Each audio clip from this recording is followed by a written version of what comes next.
Imagine a family, once vibrant and full of laughter, now living in a world draped in silence. Not the peaceful silence of a quiet evening, but the heavy, suffocating silence of unspoken grief.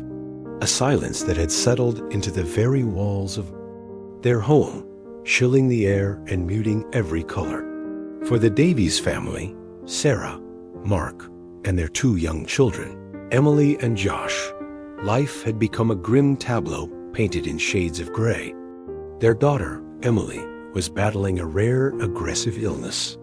For years, they had fought with every fiber of their being, pouring all their savings, all their energy, all their hope into endless hospital visits, grueling treatments, and the constant, terrifying dance between fleeting hope and crushing despair. Each day was a battle, each night a silent prayer. They had seen too many promises broken, too many potential cures fall short. The doctors, kind but weary, had started to speak in hushed tones about managing symptoms and quality of life, words that felt like nails in the coffin of their dreams. Hope, once a blazing torch, had dwindled to a tiny flickering ember, barely visible in the overwhelming darkness. Their friends and family, though well-meaning, had slowly distanced themselves, unsure how to comfort a pain so profound, or perhaps simply exhausted by the relentless tragedy. The Davies family felt isolated, adrift in an ocean of suffering, watching their little girl fade and feeling their own spirits dim with hers. They were living in a perpetual twilight, convinced that the sun would never truly rise for them again.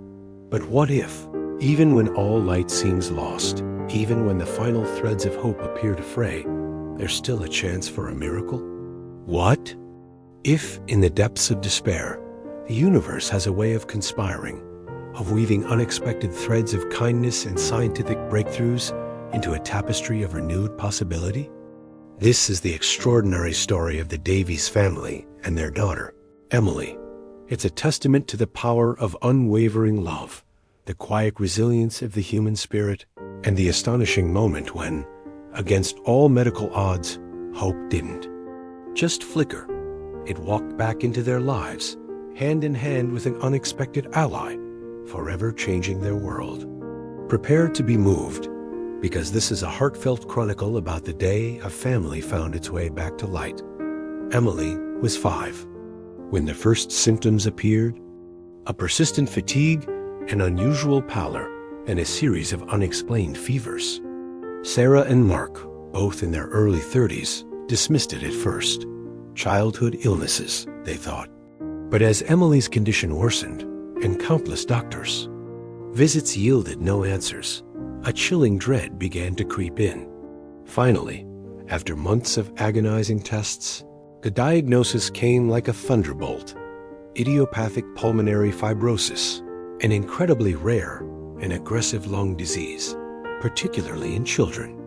It meant Emily's lungs were progressively scarring, hardening, making it harder and harder for her to breathe. There was no known cure. Their lives instantly transformed into a blur of medical appointments, specialists, and the sterile smell of hospitals.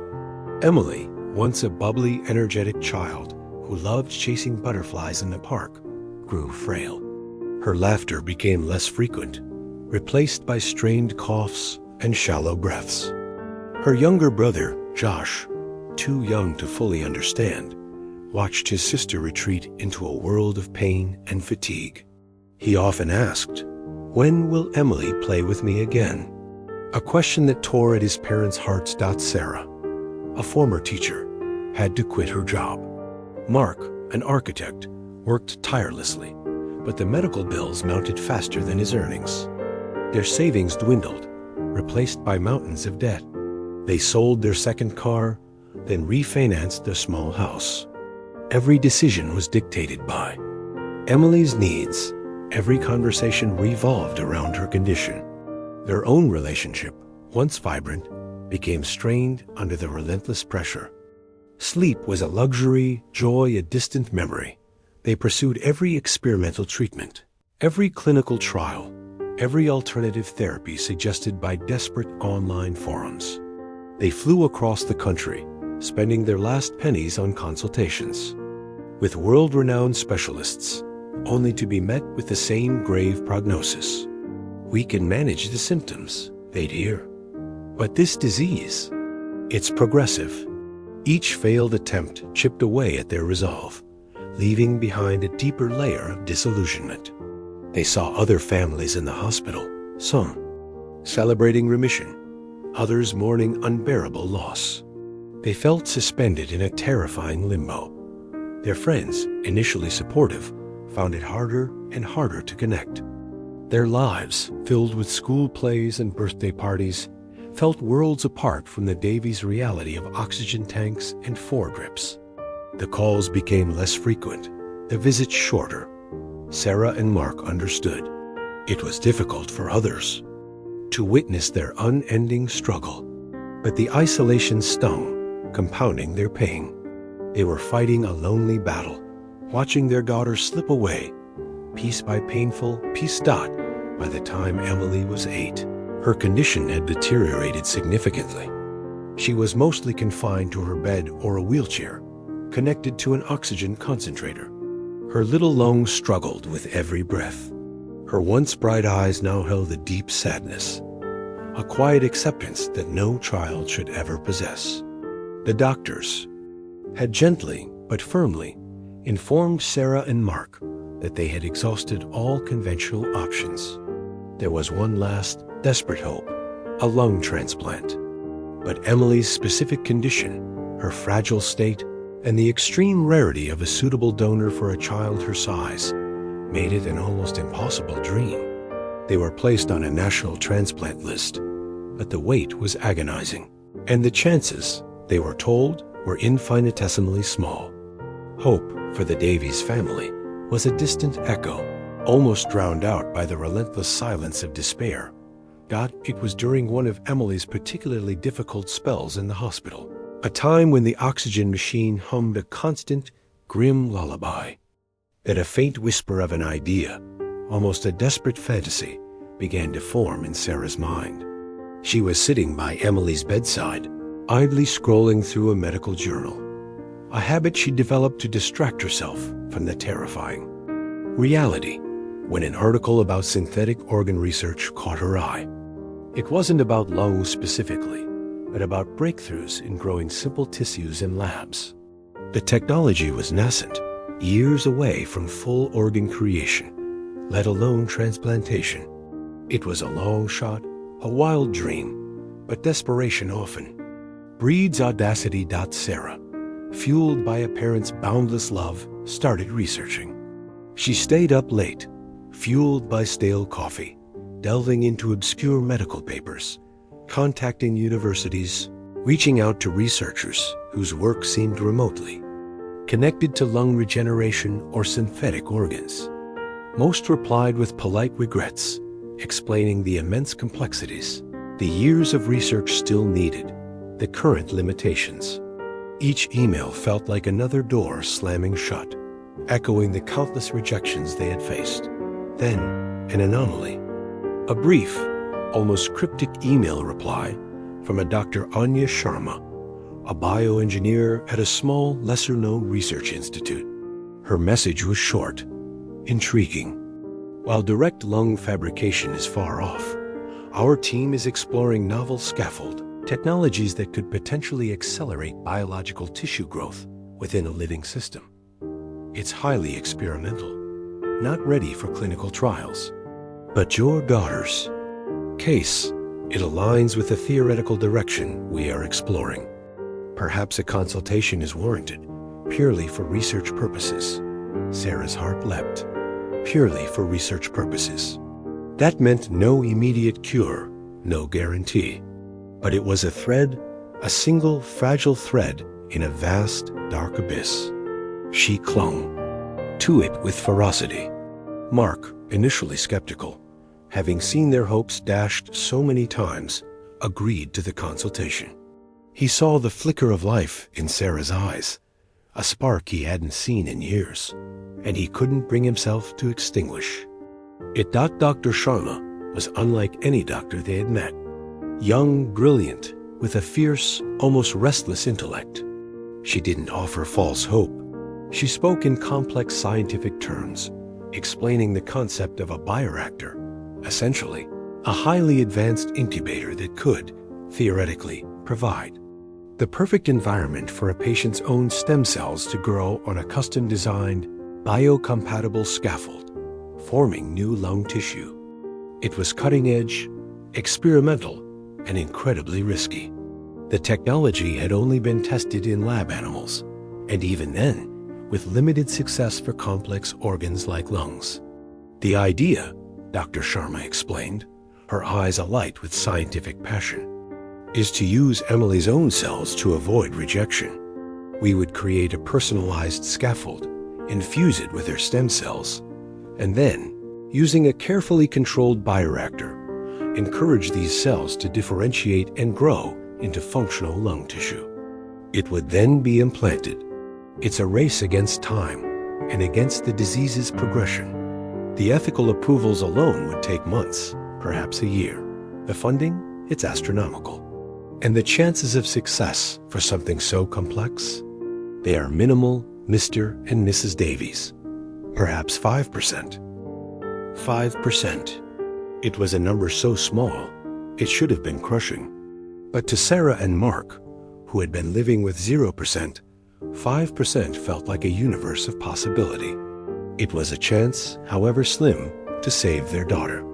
They signed all the necessary papers, agreed to every experimental clause, and poured what little energy they had left into this one, last, improbable hope. Dr. Sharma's team, though small, was dedicated. They were fighting for science, for knowledge, but also for Emily. The process began, slow and painstaking. Ethical review boards deliberated, grants were applied for, and Emily's cells were carefully harvested. This was their final, desperate gambit. Just as the initial stages of the experimental treatment began to show microscopic signs of promise, another, even more formidable, obstacle arose: funding. The experimental nature of the treatment meant it was not covered by insurance. The initial consultation fees, the cell harvesting, the specialized equipment, it quickly began to drain what little the Davies family had left. Dr. Sharma's institute was a research facility, not a hospital. They relied on grants and private donations for their groundbreaking work. Emily's specific bioreactor and the complex processes involved would cost millions, far beyond what Sarah and Mark could ever hope to raise. They launched online fundraisers, shared Emily's story on social media, and reached out to every contact they had. The response was heartwarming, but insufficient. Small donations trickled in, accompanied by messages of sympathy and prayers.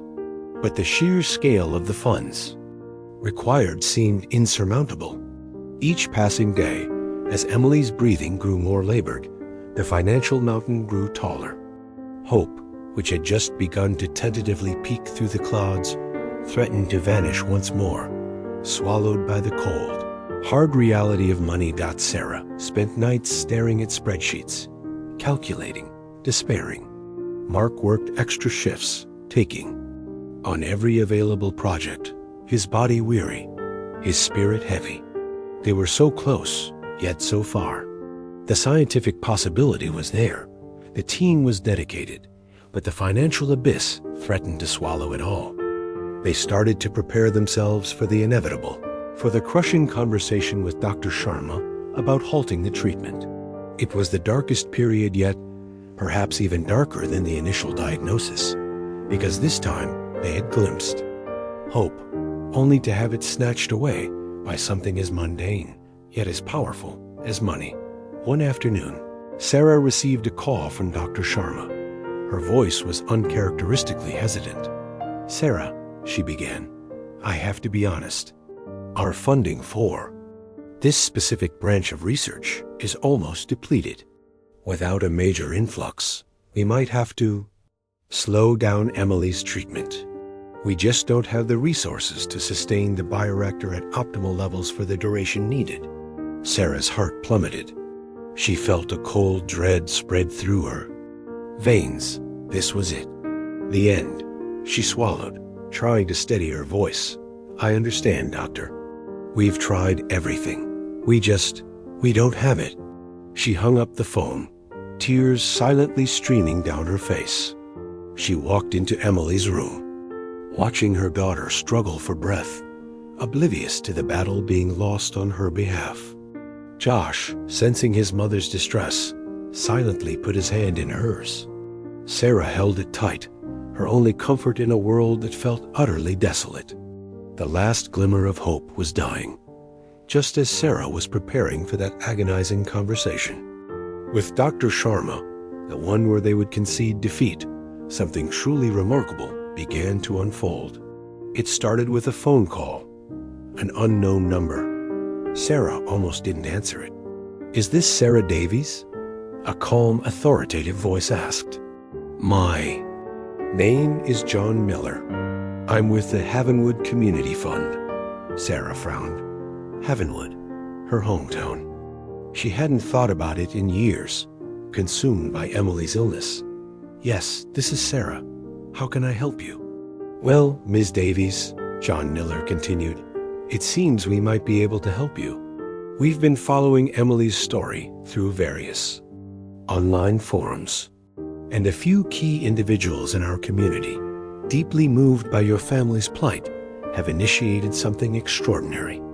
We've managed to secure the funding for Emily's entire treatment. All of it. Enough to sustain the bioreactor, the implantation, and post-operative care. It's a full second chance," Sarah gasped. The phone almost slipped from her hand. "What? Who is this?" "This has to be a joke."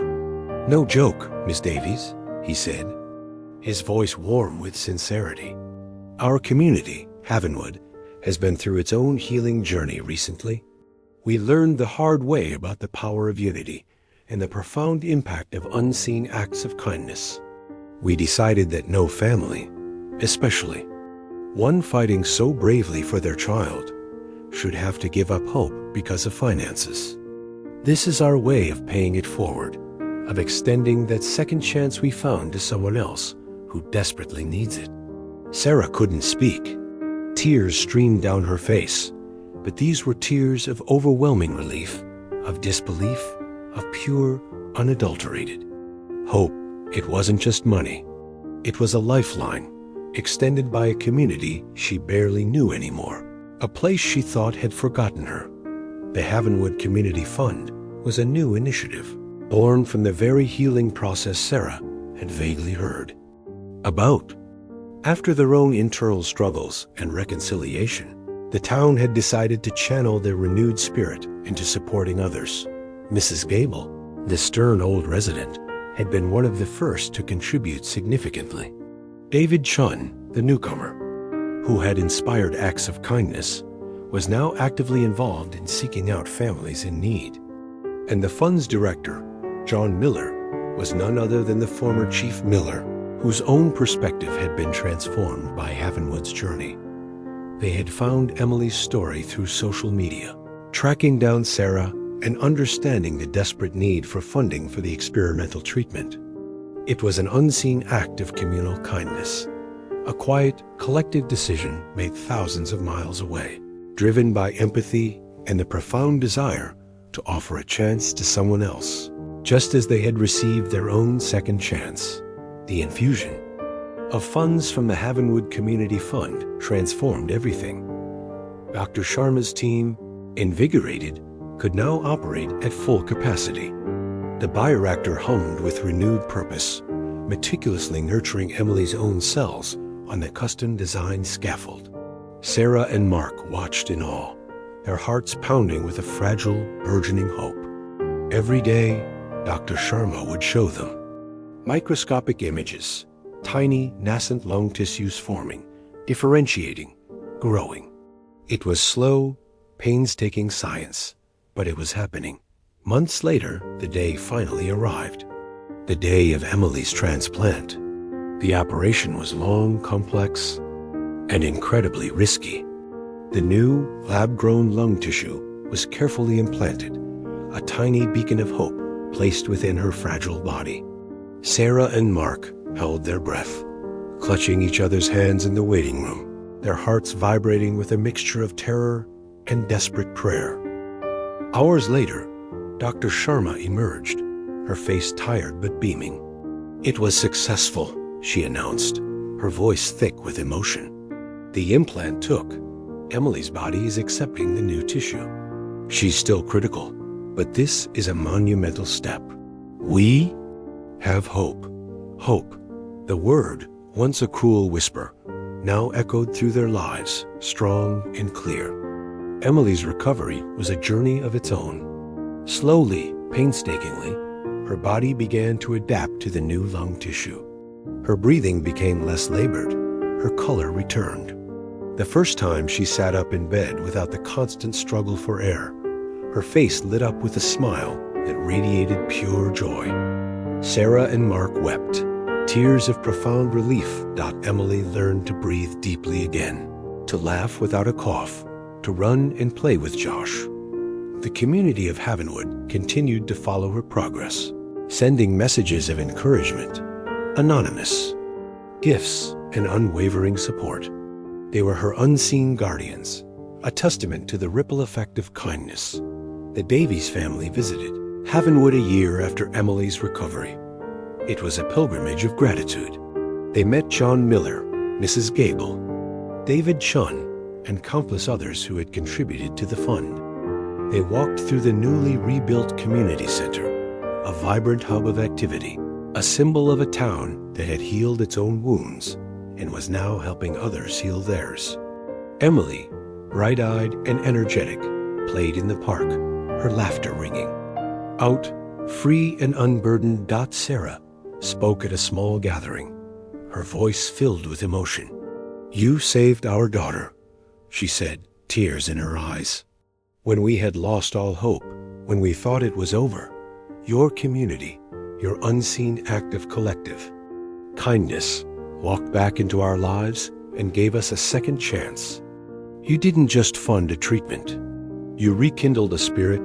You rebuilt a family." Mark added, "You showed us that even in the darkest times, humanity's capacity for good is limitless. You taught us what true community, true family, really means." Emily's story became a beacon, a living testament to the power of a community's heart. She grew into a healthy, vibrant young woman, forever grateful for the unseen hands that had lifted her from the brink. Her life, a profound second chance, became a living tribute to the remarkable people of Havenwood. This is the beauty of hope, isn't it? That it can walk back into our lives from the most unexpected places, carried by the kindness of strangers, woven into the fabric of a community's renewed spirit. It reminds us that even when our own light flickers, there's always a collective glow somewhere, ready to illuminate our path. The Davies family learned that the most precious miracles are often born not just from scientific breakthroughs, but from the incredible, boundless compassion of the human heart, giving a second chance when it's needed most. If Emily's extraordinary journey and Havenwood's incredible act of kindness touched your heart, if it reignited your belief in miracles and second chances, please take a moment to like this video. Your likes help us share these powerful stories of hope and healing with more people who truly need to hear them. And if you're moved by true tales of compassion, resilience, and the extraordinary human spirit, be sure to subscribe to Heartfelt Chronicles. We bring you inspiring stories every week that remind us of the boundless good in the world. Don't forget to hit that notification bell so you never miss another journey with us. Have you ever witnessed or received a second chance that transformed your life? Or has a community's kindness left an unforgettable mark on you? Share your heartwarming stories in the comments below. Let's celebrate the moments when hope walks back into our lives. Thank you for watching. And remember, hope is often found not in grand pronouncements, but in the quiet, profound kindness that reminds you as we are never truly alone. See you in the next chronicle.